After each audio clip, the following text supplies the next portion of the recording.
안녕하세요. 저는 예수 믿고 하나님 자녀가 된 최선자입니다. 여기는 우리 예수님이 성장하시고 처음 사역을 시작하신 갈릴리입니다. 주님이 오갔을 것 같은 이 자리에 제가 서 있고 보니까 너무 기쁘고요. 너무 흥분됩니다. 요즘 세상이 너무 심상치 않게 급변하고 있습니다. 지구온난화로 인해서 각종 강도 높은 자연재앙들이 처처해서 발생하고 있고 질병도 창궐하고 있습니다. 유가와 곡물가도 위협적이고 미국의 신형 경속으로 인해서 세계 경제가 휘청거리고 있습니다. 게다가 이스라엘과 이란과의 전쟁의 소문이 현실화된다면 전 세계는 공황 속에 빠지게 될 것입니다. 실로 우리 예수님이 경고하신 모든 징조들이 눈앞에 나타나고 있는 시대에 살고 있습니다. 이럴 때일수록 우리는 강건하게 우리 믿음을 지켜야 되겠습니다. 계시록 3장 11절에도 이렇게 말씀하고 있죠. 내가 속히 이 말이니 네가 가진 것을 굳게 잡아 아무나 네 멸로관을 뺏지 못하게 하라. 그럼 우리는 무엇을 굳게 잡아야 할까요? 우선 길이요 진리요 생명이신 그분이 누구신지 확실히 알아야 되겠고, 그 다음은 그분의 절대적인 말씀과 사랑과 그 약속을 믿음으로 붙들어야 하지 않겠어요? 예수 그리스도는 한 종교의 창시자가 아닙니다. 종교는 죄의 인간들이 만든 것이지 하나님으로부터 온 것이 아닙니다. 여기는 옛 가버나움 회당입니다. 예수님은 이곳에서 메시아가 오셔야 행할 예언들이 기록된 이사야서를 읽으시고는 자신이 메시아임을 나타내셨습니다. 예수님은 이사야서뿐만 아니라 구약에 기록된 메시아와 관련된 예언들을 모두 정확히 이루셨고 메시아가 행할 표적들도 정확히 실현하셨습니다. 즉 소경이 보며 안진뱅이가 일어나며 문둥병자가 깨끗함을 입고 귀가 들리며 죽은 자가 다시 살아나는, 그리고 가난한 자들에게 복음이 전파되고 죄가 사해지는 표적들이 일어났습니다. 예수님은 이 우주 만물을 창조하시고 주관하시고 섭리하시는 삼위 하나님 가운데 성자 하나님이십니다. 이 우주 만물이 그분을 위하여, 그분으로 말미암아 그분에 의하여 창조됐습니다. 로마서 1장 20절 말씀입니다. 창세로부터 그의 보이지 아니하는 것들 곧 그의 영원하신 능력과 신성이 그 만드신 만물에 분명히 보여 알게 되나니 그러므로 저희가 핑계치 못할지니라. 그분은 천국에서 내려오셨고 신성과 인성을 동시에 지니신 죄 없으신 인간으로 구원의 역사를 이루신 후에 천국으로 돌아가셨습니다. 이제 천국에서 다시 오셔서 이 세상을 되찾고 회복시키며 다스리게 되실 것입니다. 그러므로 이 땅이 어려울수록 우리는 주님 계신 저 위를 바라다 봐야 승리할 수 있을 것입니다. 골로새서 3장 1절과 2절 말씀에서도 그렇게 명하고 계십니다. 그러므로 너희가 그리스도와 함께 다시 살리심을 받았으면 위의 것을 찾으라. 거기는 그리스도께서 하나님 우편에 앉아 계시니라. 위의 것을 생각하고 땅의 것을 생각지 말라.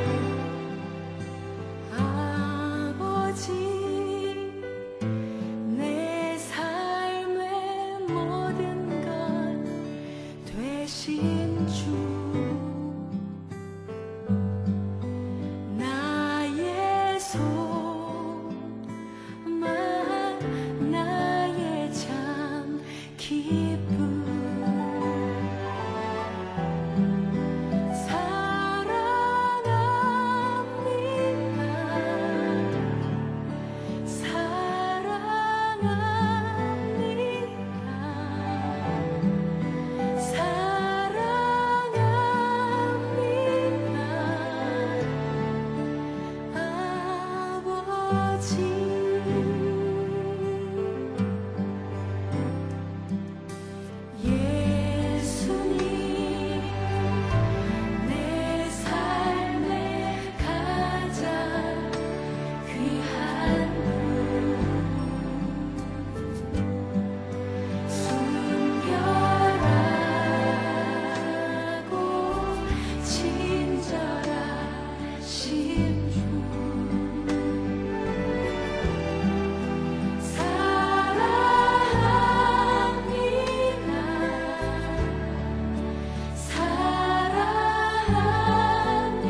여기는 예수님이 십자가에 달리셔 생명을 주신 골고다 언덕의 갈보리입니다.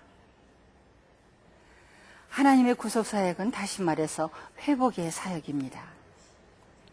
아담과 하와가 범죄하기 이전에 에덴 동산으로 모든 것을 회복시킨 이후에 이 세상을 성결하게 하셔서 새하늘과 새 땅의 영생으로 들어가게 하는 것이죠. 지금 우리가 살고 있는 이때에는 예수님의 돕는 배필이 될 하와가 회복되는 과정이라고 볼 수가 있습니다. 원래 메시아는 돕는 배필로서 이스라엘에게 먼저 그 특권을 부여해 주었습니다. 이스라엘이 수천 년 동안 지켜오고 있는 그들의 절기와 풍습 속에 하나님과 혼인하게 되는 개념과 소망이 강하게 부각되어 있는 것도 그 이유 중에 하나죠. 하지만 불행하게도 그들은 메시아의 신부가 될 축복, 그 선택권을 거부했습니다. 그래서 그 특권은 교회로, 우리 성도에게로 넘어오게 된 것입니다. 예수님이 십자가 위에서 운명하신 이후에 옆구리에 창을 찔려 물과 피를 다 쏟으심으로 그 보혈로 죄사함을 받은 성도들이 탄생하게 되었는데, 이는 하나님이 아담을 깊이 잠들게 한 이후에 그 옆구리를 통해 취한 갈비뼈로 돕는 배필을 지은 동일한 모형이라고 할 수가 있습니다. 그러므로 교회는 예수님의 뼈 중에 뼈요, 살 중에 살이 되는 신부가 되는 것이 그 본질이랍니다. 에베소서 5장 31절, 32절의 말씀입니다. 이러므로 사람이 부모를 떠나 그 아내와 합하여 그 둘이 한 육체가 될지니 이 비밀이 크도다. 내가 그리스도와 교회에 대하여 말하노라. 예수님이 사랑하는 배필을 얻기 위해서 기꺼이 가시관을 쓰시고 채찍을 맞으셨으며 무거운 십자가를 지고 이곳까지 오시어 인류 사상 가장 참혹한 형을 당하셨습니다. 그러므로 우리는 생명을 얻었습니다. 그것을 생각할 때 그 사랑이 얼마나 위대한가를 이 시간에 우리는 깨닫게 됩니다. 그러므로 우리 성도가 주님과 뼈 중에 뼈요, 살 중에 살이 되는 신부가 되기 위해서는 자기를 버리고 주님과 온전히 하나가 되어야 되겠죠. 요한복음 15장 5절로 6절 말씀입니다. 나는 포도나무요, 너희는 가시니 저가 내 안에 내가 저 안에 있으면 이 사람은 과실을 많이 맺나니 나를 떠나서는 너희가 아무것도 할 수 없습니다. 사람이 내 안에 거하지 아니하면 가지처럼 밖에 버리워 말라지나니 사람들이 이것을 모아다가 불에 던져 사르느니라.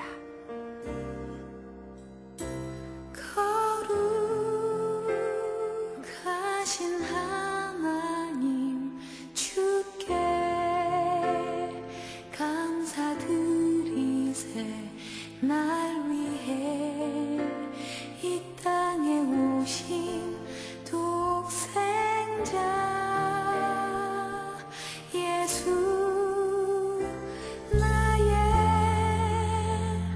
마음과 뜻 다해 주를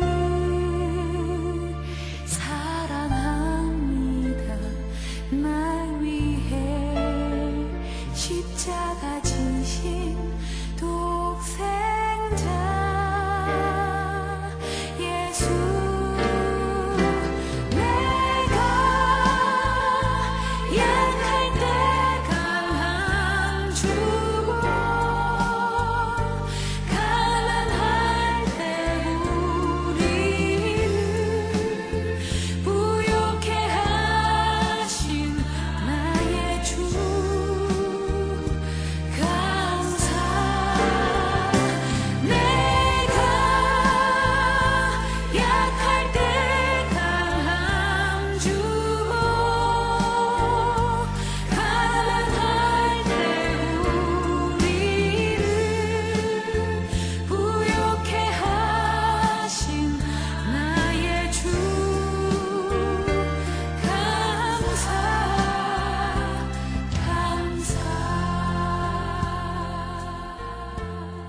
여기는 예수님이 십자가를 지고 걸으셨던 슬픔의 거리, 즉 비아돌로로사입니다.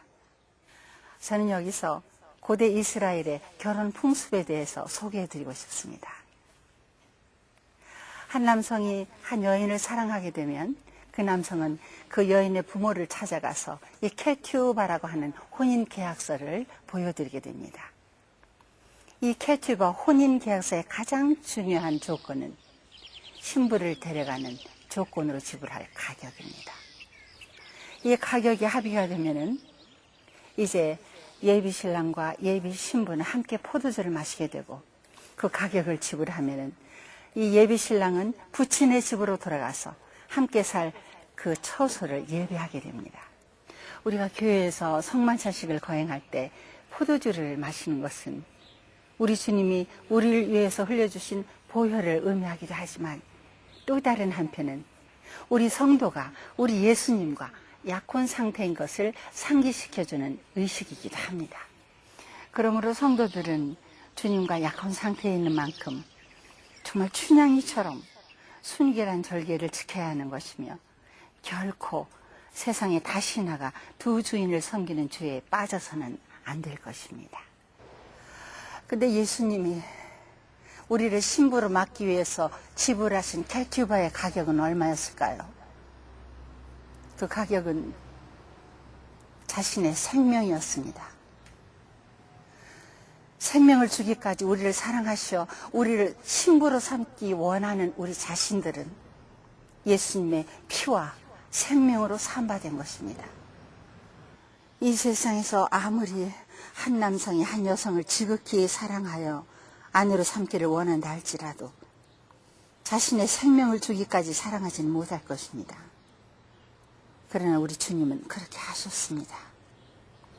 그래서 그 무거운 십자가를 지시고 이 길을 걸으셨고 골고다 언덕의 갈보리에 오르셔서 생명을 내어주신 것입니다. 이 세상에서, 아니 이 우주에서 이보다 더 위대하고 숭고한 사랑이 어디 있겠습니까? 이 세상의 그 무엇과도 예수 그리스도와 우리의 사랑은 끊을 수가 없습니다. 로마서 8장 35절의 말씀을 읽겠습니다. 누가 우리를 그리스도의 사랑에서 끊으리요? 환난이나 곤고나 핍박이나 기근이나 적신이나 위험이나 칼이라. 모든 능력과 모든 권세 모든 것 위에 뛰어나신 주님 세상이 측량할 수 없는 지혜로 모든 만물 창조하셨네. 모든 나라와 모든 보좌 이 세상 모든 경이로움보다 이 세상 모든 값진 보물보다 더욱 귀하신 나의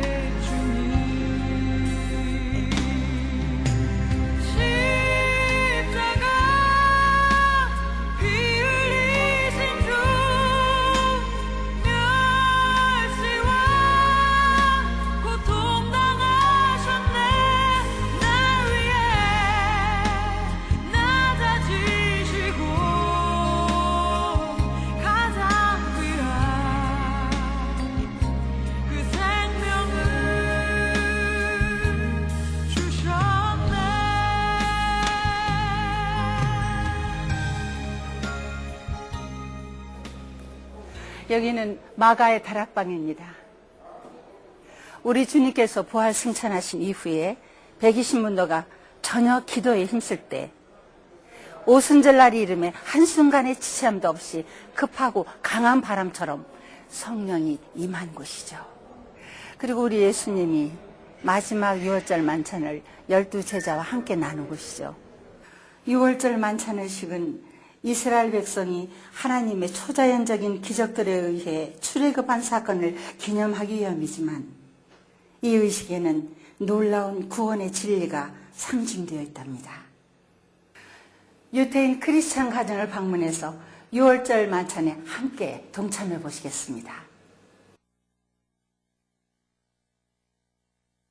אתה אדוני אלוהינו מלך העולם, אשר קידשנו במצוותיו וציוונו להיות אור של ישוע המשיח.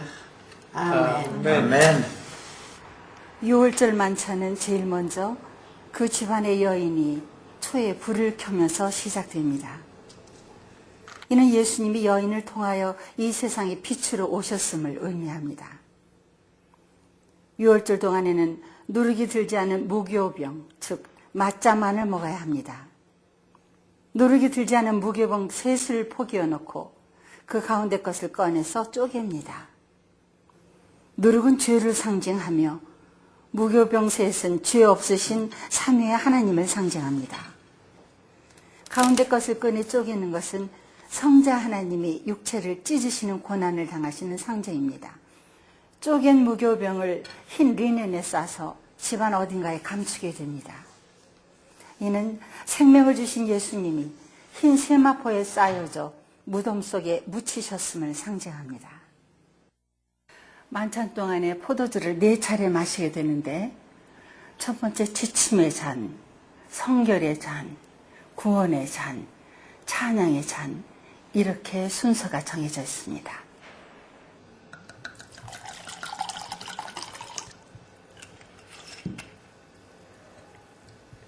ברוך אתה אדוני אלוהינו מלך העולם בורא פרי הגפן 아멘.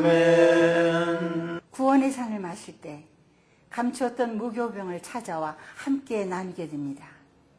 이는 예수님이 보혈을 흘려주시고 부활하심으로 그를 통해 구원을 얻게 되는 상징입니다. ברוך אתה אדוני אלוהינו מלך העולם המוציא לחם מן הארץ 아멘.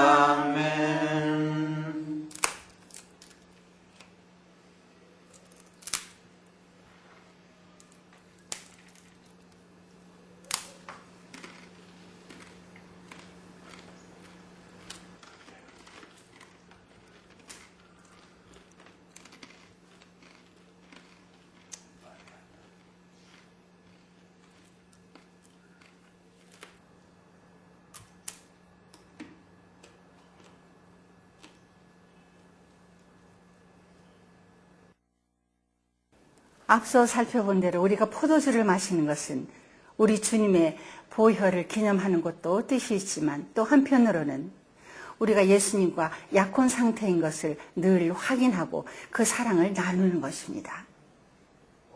신부들을 향한 주님의 사랑을 깊은 계곡의 거대한 폭포수로 비유한다면 주님을 향한 우리의 사랑은 물 한 방울에 지나지 않는다고 합니다. 그만큼 주님의 사랑은 바다보다 깊고 하늘보다 높은 것이지요. 그러므로 이 세상에 우리의 삶이 아무리 어렵다고 해도 우리 살아계신 주님을 바라보면서 날마다 그 사랑 안에 잠기면서 묶임 받으면서 날마다 승리하는 우리 삶이 되기를 소원합니다. 주님과 같이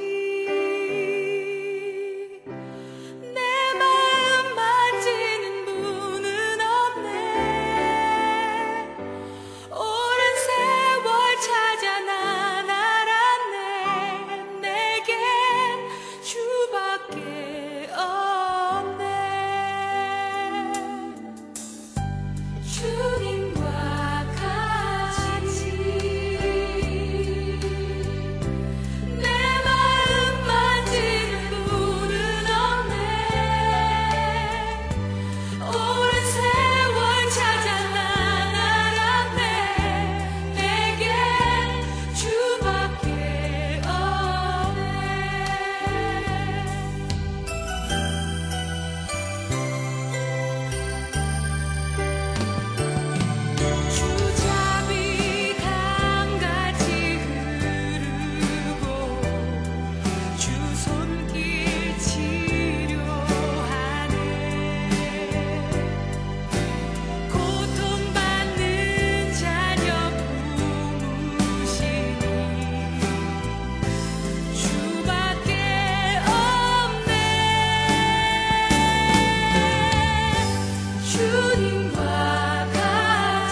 여기는 감난산 산정입니다.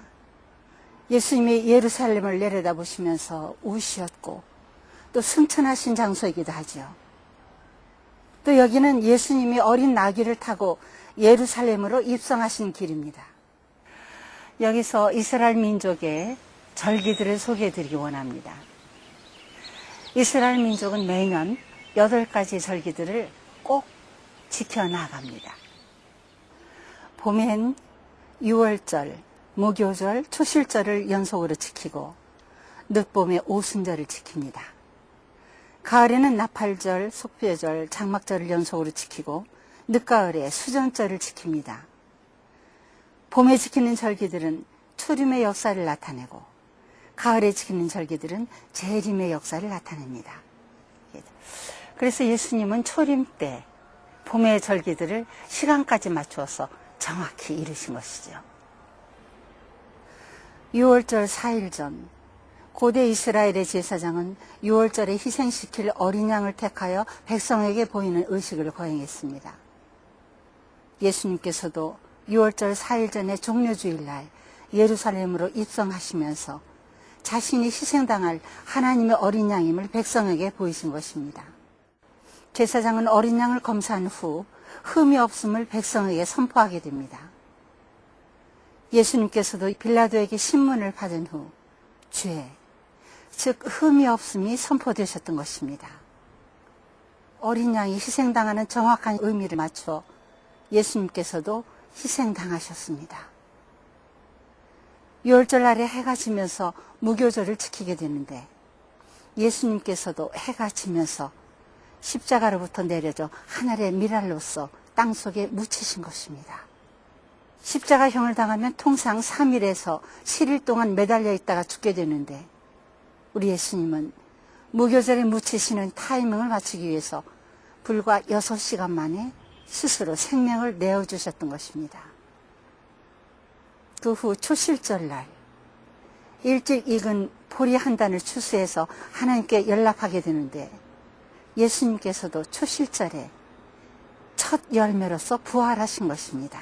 초실절로부터 50일 후 늦은 봄에 오순절을 지키게 됐는데 이 절기는 일찍 익은 밀을 중간 수확으로 추수해서 연락하는 절기입니다. 바로 이 오순절날 신부될 성도를 중간 수확으로 취할 목적으로 하나님의 성령이 강림하셨던 것입니다. 그래서 교회 시대가 시작된 것입니다. 이처럼 봄의 절기들이 예수님의 초림으로 한치의 오차도 없이 정확히 이루어진 것 같이 가을의 절기들도 주님의 재림으로 정확히 이루어질 것입니다.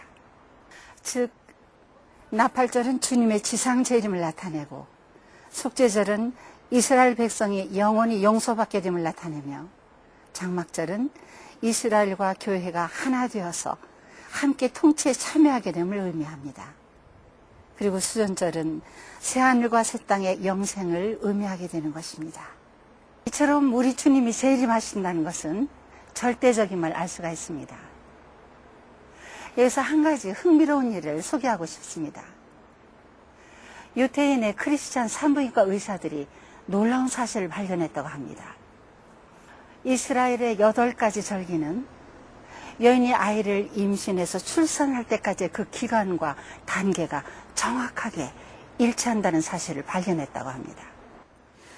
6월절은 여인에게서 난자가 배출됨을 의미하고 무교절은 난자 속에 씨가 심어져 수정란이 되는 것을 의미하고요.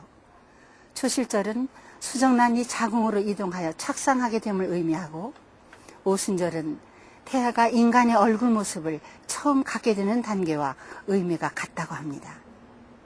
나팔절은 태아가 청각을 갖게 되는 단계와 의미를 나타내고 속죄절은 태아가 스스로 피를 생산하여 순환하는 시스템을 갖는 단계와 의미가 같다고 합니다.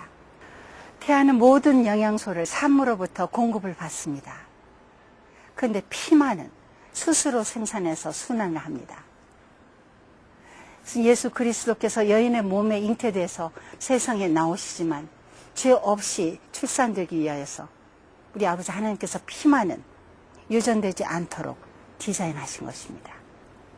장막절은 태아가 허파의 기능을 갖게 되는 단계와 의미를 나타내고, 수전절은 태아가 이 세상으로 출생하게 되는 단계와 의미를 나타냅니다.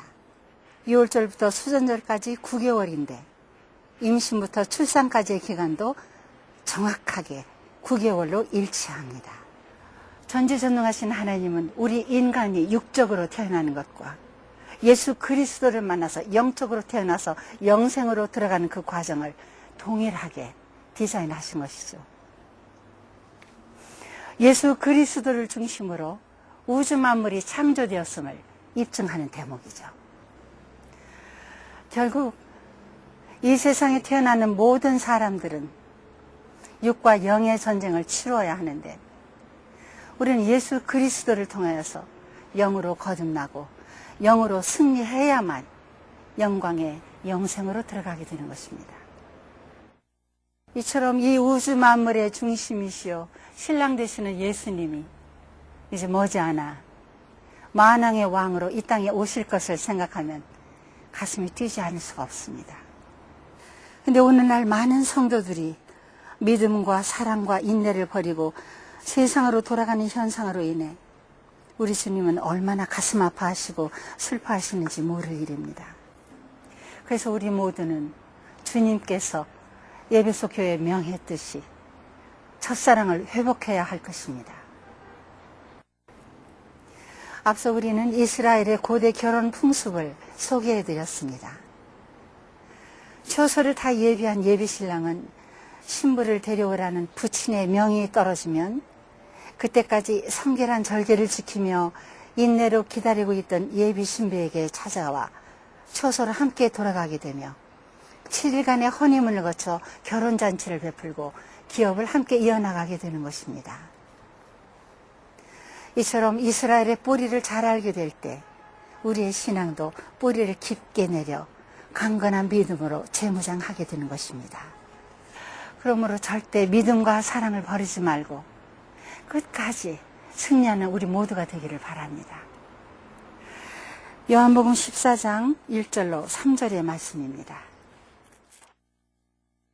너희는 마음에 근심하지 말라. 하나님을 믿으니 또 나를 믿으라. 내 아버지 집에 거할 곳이 많도다. 그렇지 않으면 너희에게 일렀으리라. 내가 너희를 위하여 처소를 예비하러 가노니 가서 너희를 위하여 처소를 예비하면 내가 다시 와서 너희를 내게로 영접하여 나 있는 곳에 너희도 있게 하리라. 나는 주를 찬양합니다. 새 노래로 주를 찬양. 나는 주를 찬양합니다. 새 노래로 주를 찬양. 찬양하리. 새 노래로 주를 찬양. 찬양하리. 새 노래로 주를 찬양. 할렐루야 할렐루야 할렐루야 할렐루야 할렐루야 할렐루야 할렐루야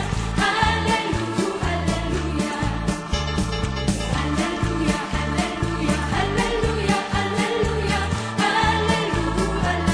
나는 주님을 찬양합니다. 나는 주님을 찬양합니다. 새 노래로 주를 찬양. 나는 주님을 찬양합니다. 새 노래로 주를 찬양. 저기 보이는 곳은 옛날에 하나님의 성전들이 서 있던 곳, 이 땅의 가장 거룩한 곳 템플 마운트, 즉 옛 성전터입니다. 아브라함 이삭을 바치기까지 절대적인 믿음과 순종을 보인 곳이죠.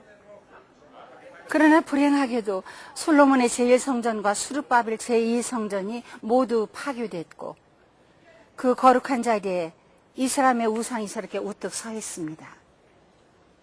무슨 연유 때문일까요?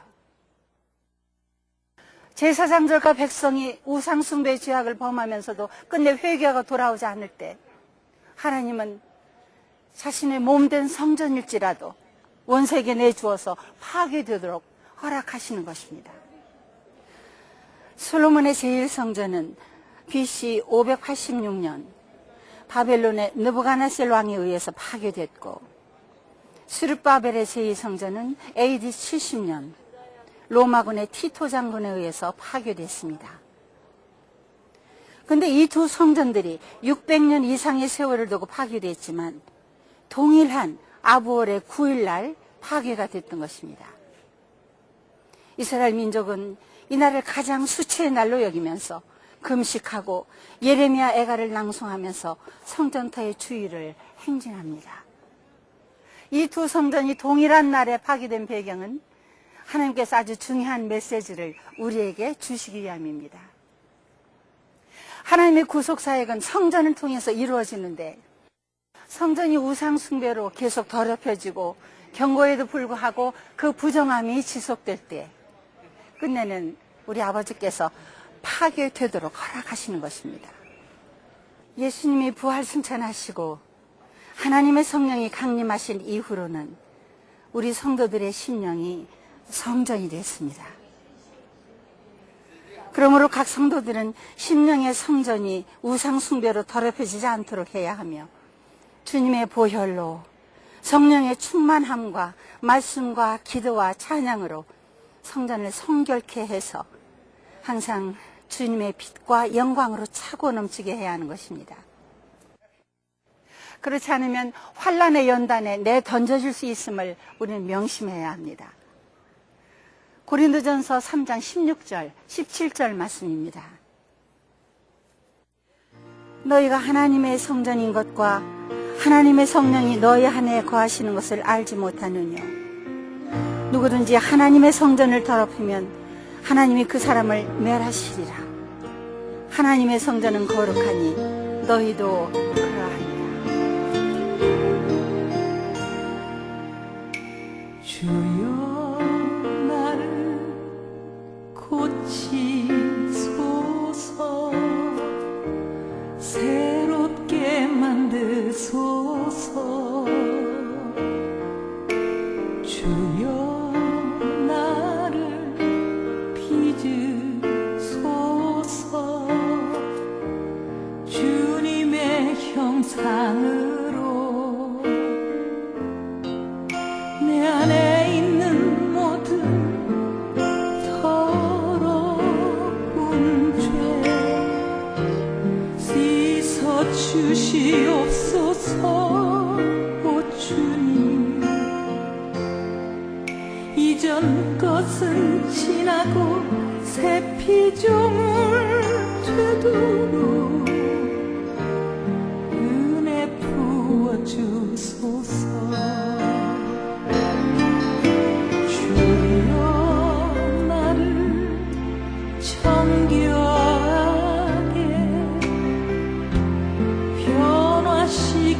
주소서. 주여 나를 녹이소서. 주님의 심장으로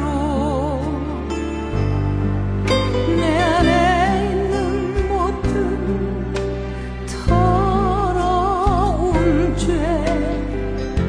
성령의 불로 태워주소서.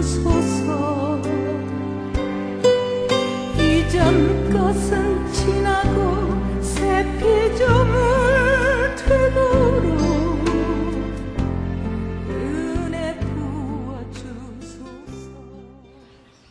여기는 팔복교회인데요, 우리 예수님이 여기서 산상설교를 하신 것이죠. 산상설교는 천국 헌법이라고 합니다. 주님이 가르치시고 전파하신 모든 메시지는 천국 복음이었습니다. 우리가 천국에서 주님과 하나 되어 영생을 살며 영광을 누리는 것만이 유일하고 영원한 소망이요 목표가 되어야 할 것입니다. 이 광활한 언덕은 예수님께서 오병이어의 기적을 베풀어 주신 곳입니다. 오병이어의 기적 역시 예수님께서 천국의 현상을 시범으로 보여주신 것이죠. 예수님이 갈릴리의 무리를 걸으신 기적이나 가나의 혼인잔치에서 행하신 기적 역시 초자연적인 영계에서 볼 때는 사실 기적이라고 할 수도 없는 일이죠. 예수님이 승천하시기 전에 오직 성령이 너에게 임하시면 너희가 권능을 받고 예루살렘과 온 유대와 사마리아와 땅 끝까지 이르러 내 증인이 되리라 말씀하신 것이 바로 천국 복음이었습니다. 근데 지금 이 세상의 교회는 천국 복음을 전파하기보다 혹시 세상 복음을 전파하는 것이 아닌가, 우리 주님이 슬퍼하시지 않을까요? 우리가 육신을 입고 있는 사람들이기 때문에 세상에 빠지기 쉽습니다. 또 영으로 시작했다고 해도 육으로 끝나기가 쉽습니다. 그러나 우리 주님께서 우리에게 말씀하셨습니다. 내가 세상을 이겼노라 말씀하셨죠. 그 무기를 붙들고 살 수 있다면 우리는 능히 승리할 수 있습니다. 그 무기가 무엇일까요? 말씀과 기도와 믿음 아니겠습니까? 주 믿으신 그 무기를 붙들고 우리 다 같이 승리하는 성도 되기를 기도합니다. 천국이 실존하는 만큼 지옥도 실존하죠.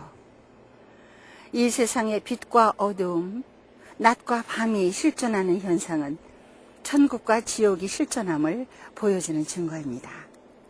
알파와 오메가 되신 우리 주님이, 영원 불변하신 우리 주님이 우리를 고아처럼 내버려 두지 않고 세상 끝날까지 항상 함께 있겠다고 말씀해 주셨습니다. 그리고 곧 이제 다시 오시겠다고 약속해 주셨습니다. 말씀이 육신이 되어 이 세상에 오셨고 천국의 주인일 뿐만이 아니라 인류사와 우주 만물의 주인이시며 이제 곧 다시 오실 그분의 약속을 굳게 붙들고 끝까지 사명에 충성하시기를 부탁드립니다. 하나님은 너를 지키시는 자 너의 우편에 그늘 되시니 낮의 해와 밤의 달도 너를 해치 못하리. 하나님은 너를 지키시는 자 너의 환난을 면케하시니 그가 너를 도우시리라. 너의 출입을 지키시리라. 눈을 들어 살을 보아라. 너의 도움 어디서나 천지지으신 너를 만드신 여호와께로다. 여기는 이스라엘 민족 600만 명이 학살당한 홀로코스트를 기념하는 야드바셴입니다. AD 70년 멸망한 이스라엘 민족은 전 세계 구석구석으로 흩어져서 고난과 순환의 역사를 살아왔습니다. 실로 이 민족은 무덤 속에까지 들어간 상태였습니다. 이처럼 소생의 소망이 결코 없어 보였던 이 민족이 2000년 가까운 긴 세월 후에 고토로 다시 돌아와 국가를 재건했다는 것은 출애굽 때보다 더 경이로운 하나님의 기적이었습니다. 그리고 하나님의 말씀의 절대성을 다시 한번 일깨워준 인류 역사상 전무후무한 대사건이었습니다. 근데 하나님이 그들을 고토로 다시 불러 모아 나라를 이루게 한 이유는 무엇일까요? 택한 백성이 메시아를 배척하고 처형하자 하나님께서는 그들의 회복 사역을 일단 멈추시고 교회 시대를 여셨습니다. 이제 교회 시대가 완성될 시점에서 사랑의 아버지께서는 일단 중지시킨 택한 백성의 회복을 위해서 한 일회를 준비하셨다고 합니다. 다니엘서 9장 24절로 27절 말씀은 마지막 한 일의 7년이 끝남과 동시에 예수님은 지상 재림하시게 되고 택한 백성은 영원히 용서를 받으며 영원한 의가 드러나게 된다고 말씀하십니다. 다시 말해서 그들에게도 메시아의 돕는 배필이 될 수 있도록 특권이 다시 한번 주어진다고 기록되어 있습니다. 여기는 다윗 왕이 이스라엘 왕국을 통치할 때 거했던 다윗 성입니다. 지금은 박물관으로 사용되고 있지만 마치 다윗 왕이 어디선가 불쑥 나타날 것만 같은 생동감을 느끼게 됩니다. 이스라엘의 역사적 사건이나 인물들이 장차 오실 메시아의 예표인 경우가 많은데, 특히 다윗 왕은 예수 그리스도의 정확한 그림자적 모형입니다. 근데 다윗은 헤브론에서 왕위에 오른 후 7년을 통치하다가 예루살렘으로 왕국을 옮겼습니다. 헤브론의 어원은 헤븐, 즉 천국에서 왔습니다. 이 역사적인 사건은 예수님이 천상에서 지상의 예루살렘으로 재림하시어 왕국을 옮기는 정확한 모형인 것입니다. 역사적 사건이나 인물뿐만이 아니라 지형의 이름까지 영적인 메시지가 담겨 있다는 것은 얼마나 놀라운 일인지요. 예를 들면 우리 예수님이 탄생하신 베들레헴은 떡의 집이라는 뜻인데, 그것은 우리 주님이 생명의 떡으로 오심을 의미하는 것입니다. 나는 하늘로서 내려온 산떡이니 사람이 이 떡을 먹으면 영생하리라. 나의 줄 떡은 곧 세상의 생명을 위한 내 살이로라 하시니라. 요한복음 6장 51절의 말씀입니다. 예루살렘은 평화의 도시란 뜻인데요. 평화의 왕이신 예수께서 재림하셔야만 이 도시는 진정한 평화가 찾아올 것입니다. 예수님의 다시 오심 없이 추구되는 인본주의적인 평화는 거짓 평화입니다. 사탐하게 함정에 빠지게 되는 것이죠. 그런데도 택한 백성이 이 진리를 깨닫지 못하고 계속 인본주의적인 거짓 평화를 추구한다면 우리 주님은 얼마나 슬퍼하실까요? 말씀은 이스라엘이 적 그리스도에게 속아 한 일의 거짓 평화 조약을 체결할 때부터 7년간의 환란기가 시작된다고 기록하고 있습니다. 마음이 상한 자를 고치시는 주님, 하늘의 아버지 날 주가 나서서 주의 길로 인도하사 자유케 하소서. 새 일을 행하사 분케 하소서. 위에 줄이고 목이 마르니 성령의 기름 부소서. 위에 줄이고 목이 마르니 내 차를 채워 주소서.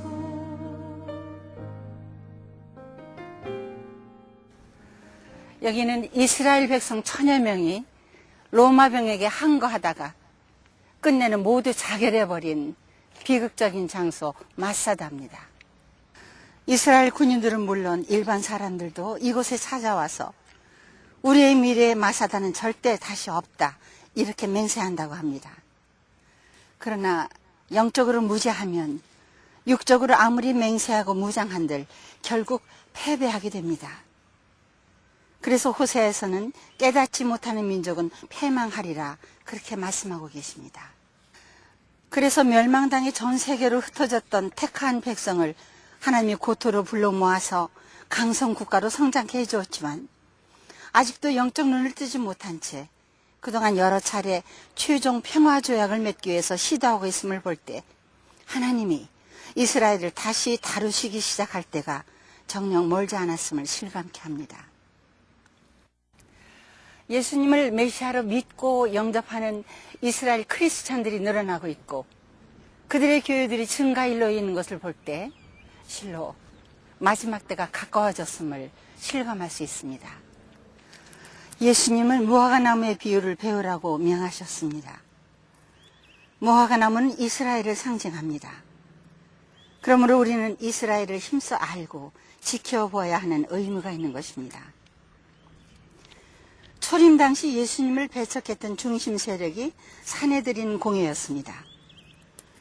이스라엘의 멸망과 함께 해체되었던 이들이 2005년 10월 재결성됐고 그들이 제3의 성전을 재건축하기 위한 준비를 이미 다 마친 것도 때가 멀지 않은 징조입니다. 그들이 아직 예수님을 메시아로 영접하고 있지 못하지만 하나님을 섬기는 열심을 대단하고 특히 유대인들은 수천 년의 긴 세월 동안 하나님의 말씀과 전통을 철저히 보존해 오고 있습니다. 그들은 토라를 항상 암기하는가 하면 말씀이 든 작은 검은 상자 테플린을 이마에 미간에 붙이고 팔에 감아 기호로 삼습니다. 옷단에 술을 늘어뜨려 기호로 삼기도 하죠. 집의 문설주에는 말씀이 든 메투자를 부착해서 드나들면서 항상 말씀을 상기하는 것입니다. 유태민족이 오늘날 세계에서 가장 우수한 민족이 된 이유를 알 수 있습니다. 우리도 항상 말씀을 마음판에 새기고 주님과 하나 되어서 무장해야 됨을 일깨워주는 대목이죠. 초대교회 때에도 유태인들이 희생적인 그리스도의 사랑으로 이방에게 복음을 전해주었던 것입니다. 우리는 말씀을 충실히 보존해 주었고 복음을 헌신적으로 전해준 그들을 존중해야 하며 복음의 빚을 갚아 그들을 주님 앞으로 인도해야 하는 것입니다. 즉 말씀이 육신이 되어 이 세상에 오셨고 율법을 몸소 이루신 예수님의 메시아임을 그들에게 깨우쳐 줘야 하는 것입니다. 그래서 은혜 갚을 줄 아는 우리 민족이 특별한 택함을 받은 것이죠. 여기는 세례 요한의 출생지인 엔카렘입니다.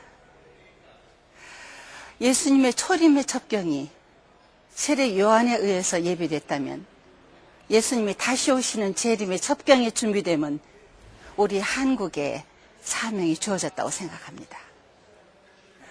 우리 한국교회와 한국민족은 세상과 구별되고 세상을 이기는 온전한 영이 돼서 그리고 절대적인 믿음과 순종의 본을 보임으로 육으로 빠져있는 열방과 이스라엘을 예수 그리스도 앞으로 인도할 수 있는 특별한 택함을 받은 민족이라고 믿습니다. 이 목적 때문에 하나님은 우리 민족을 디아스포라를 통하여서 세계 만방으로 흩어놓으셨습니다. 물론 유대민족과 우리 민족 사이에 유사점이 많다는 것은 잘 알려진 사실입니다. 그러나 특별한 것은 하나님의 영적 섭리가 숨어 있다는 것이죠. 문제는 온전한 영으로 성별되어야 할 한국교회마저 육으로 빠져가고 있고 이스라엘이 실패한 과오를 그대로 반복하고 있다면 얼마나 안타까운 일인가요? 받은 사명이 얼마나 최고의 영광과 축복인지를 깨닫고 그곳을 향해서 열심히 달려가야 할 것입니다.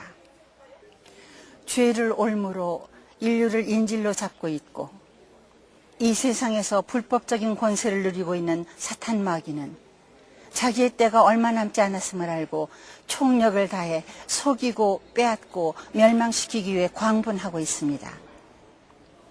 요한복음 10장 10절의 말씀입니다. 도적이 오는 것은 도적질하고 죽이고 멸망시키는 것뿐이요 내가 온 것은 양으로 생명을 얻게 하고 더 풍성히 얻게 하려는 것이라. 요즘 부쩍 세상에서는 미디어를 통하여서 한국 교회와 예수 그리스도를 폄하하는 도전들이 일어나고 있습니다. 그 배후에 숨어있는 영적인 부분들을 우리는 깨어서 분별해야 되겠습니다. 사탄 마귀는 영적으로 깨어있지 않은 사람들을 끌고 멸망의 길로 인도하고 있습니다. 영으로가 아니면 결코 예수 그리스도와 복음의 진리를 깨달을 수 없기 때문이죠. 고린도전서 2장 14절의 말씀입니다. 육에 속한 사람은 하나님의 성령의 일을 받지 아니하나니 저에게는 미련하게 보이며 또 깨닫지도 못하나니 이런 일은 영적으로야만 분별함이니라. 그러므로 육으로 치닫고 있는 우리 한국교회가 어서 속히 철저한 회개를 통해 성별된 영으로 예비되지 않는다면 참혹한 고난 속에 내던져질 수 있음을 명심해야 합니다. 말씀은 반드시 절대적으로 이루어집니다. 아니, 이미 이루어진 과거입니다. 우리가 너무 오랫동안 기다리고 사모해온 우리 주님을 이제 머지않아 실제로 만나서 그분의 통치 파트너가 돼서 이 땅을 다스리게 된다고 생각만 하여도 너무너무 기쁘고 하늘 소망으로 가득하여집니다. 아무쪼록 절대적인 믿음과 순종으로 이 땅에 헛되고 거짓된 것에 미혹당하지 말고 우리 주님의 오심을 그 아름다운 재림의 첩경을 예배하는 귀한 성도분들 되시기를 진심으로 기도드립니다. 여러분을 사랑합니다. 예수 우리 왕이여 이곳에 오소서 보좌로 주여 임하사 찬양을 받아주소서 주님을 찬양하오니 주님을 경배하오니 왕이신